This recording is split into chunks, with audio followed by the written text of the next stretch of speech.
In the land of grills, welcome back, folks. Yeah, we're going to do a restoration today. 50-year-old Weber Smokey Joe. My wife found this at a rummage sale, 15 bucks, and it was in rough shape. I'm going to show you step by step what it took to bring this back to new. This is beautiful, and like I said, from the early to mid 70s, they made these mono handles. There's another one right there. I'll talk a little bit more about that as we continue on. Let's get started. All right, let's start the restoration. I brought out the other offset handle Weber I have, and this one's a little bit more rare, still from the early 70s, but it has wooden legs, and there wasn't a whole lot of those. I don't know how many is a whole lot, but you can see once again, no markings on the daisy wheel. This is like the chocolate brown and really, really nice. I didn't have to do a whole lot to this one. And you can see this one's got the speckled on the inside, and the one we're going to restore here today, it's got the more traditional type legs, no ash catcher. You can see my wife paid 15 bucks for it at the rummage sale, and I have no idea of the inside because it's definitely been used. So we're going to do a total restoration here, trying to get it as new looking as possible. There is a little rust on the lid that we're not going to probably be able to do anything with, but there are no dents and everything is present. So let's I tell you what, let's get to restoring.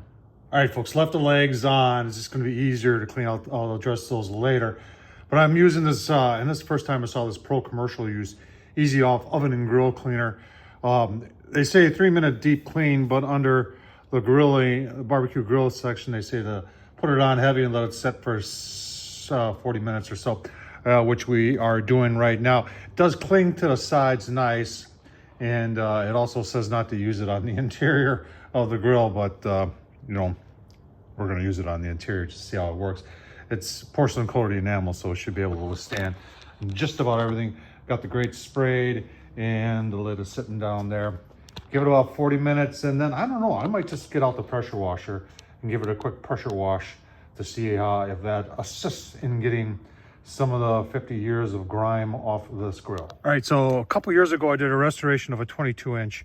And during that restoration, and it was really, I didn't even think I'd be able to bring it back, but we did. I took a Red Devil scraper here, and I put a curve on there. And this buildup right here, this is, yeah, I'm going to put Easy Off on it again, but it's going to take cans and cans of Easy Off to break that down. And all I'm doing here is just to try and scrape that really thick stuff out of there. And there are guys online that have made some of these in the past out of plastic, and I don't know, this just seems to work better. Yeah, to put a little effort in it, but it does get it off. So we'll get it as good as we can get it. Then we're going to hit it with the Easy Off again. All right, it's time to take the thumb screws off. I got one off. I thought I'd show you how I just take a vice grips and I do it to the outside and just get it snug. You can see how I got this one loosened up right. I just want to show you what I'm using. If you ever have one of these and it is hard to take off the thumb screw, that's how I do it right there. Easy peasy. The legs are off. You can see we do have some rust down here, and there is some missing porcelain. Obviously this maybe was dropped at one point. That's kind of like an impact. There ain't going to be nothing I'm going to be able to do about that. But this is going to be going on display once done, so it's not like it's going to get used or any more treatment to it. We're going to do one more Easy Off treatment, let it sit for about 40 minutes, give it a quick wash, and then I'm going to do something about these, clean those up. We'll give that an Easy Off treatment too. And let's take a look at the top. All right, the top, I can take the scraper too to get this thicker rust off. And we're going to rinse this off, dry it off. We're going to Easy Off it again. And if we got to use the stainless steel scour pad, we use that to finish this up. All right, heavy duty clean is done. The grill grate, that's all I'm going to waste time on right there. I can get a new grill grate for this and use that as a spare.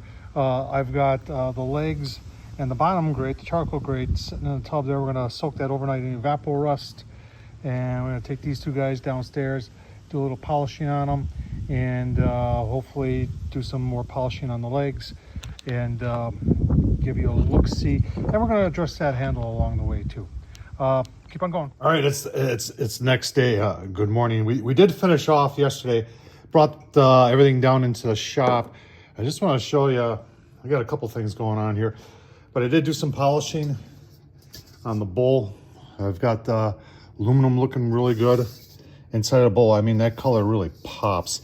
It's too bad about the enamel damage, but it is what it is. People ask me all the time what I use. This is what I use. Unfortunately, the spray isn't made anymore. This is my last can. So they do have, it's in a bottle, and it works just as well. I've been working through the handle. Just, by the way, show you how that top pops too. Remember how we couldn't even tell if it was speckled on the inside? Look at that, how that cleaned up. Really, really nice. Very cool, very cool. But the handle, it's riveted on. And I don't know if there's a little bit of rot going on, but this was very, very white in there once I sanded it down.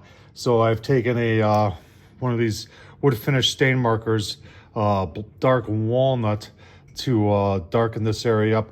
And then we're just going to give it a coat of some shellac, the amber, which will darken it up even a little bit more, trying to restore it to what it was.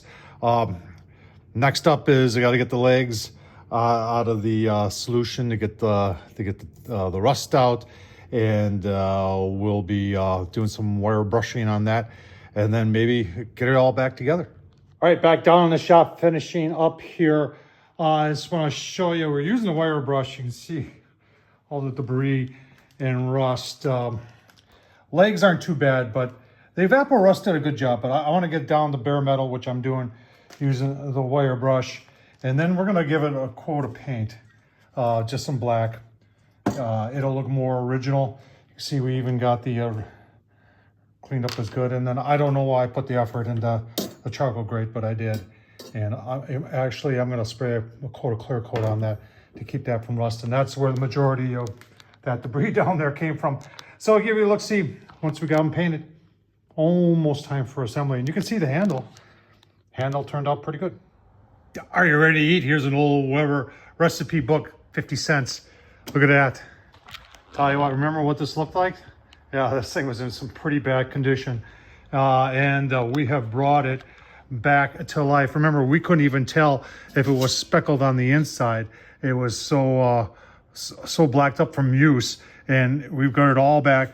Still grow great off the one of the other Smokey Joe's. And I tell you what, you want to see the rest of the collection? Obviously, you're looking at the chocolate brown, and then mid 70s, about 75. Then they started this style right here that has the more traditional handle. But wait, I'll show you more. All right, it's not like we don't have a collection of Weber Smokey Joe's in the kitchen. You got my Green Bay Packer one. Remember, they made ones that had every NFL team. You could buy them separately. And then there's the new in the box, the Homer Simpson. But wait, there's so up there you can see there's another one that's got the wire type legs. And then they went to wire type legs that had the ash catcher. And then they went to the type that's more common these days. There's some more in the collection, folks. Give you my final thoughts. You gotta love that speckled. I'll tell you what, I've been waiting to find one of these for a long time. And this was a lot of work. Folks, if you made it this far, please, if you haven't subscribed, please subscribe, thumbs up, leave a comment. It does help the channel. And hey, if you really want to help the channel, super thanks down below. Buy yours truly a beer. I hope you enjoy this. Thumbs up. Thanks for watching, folks.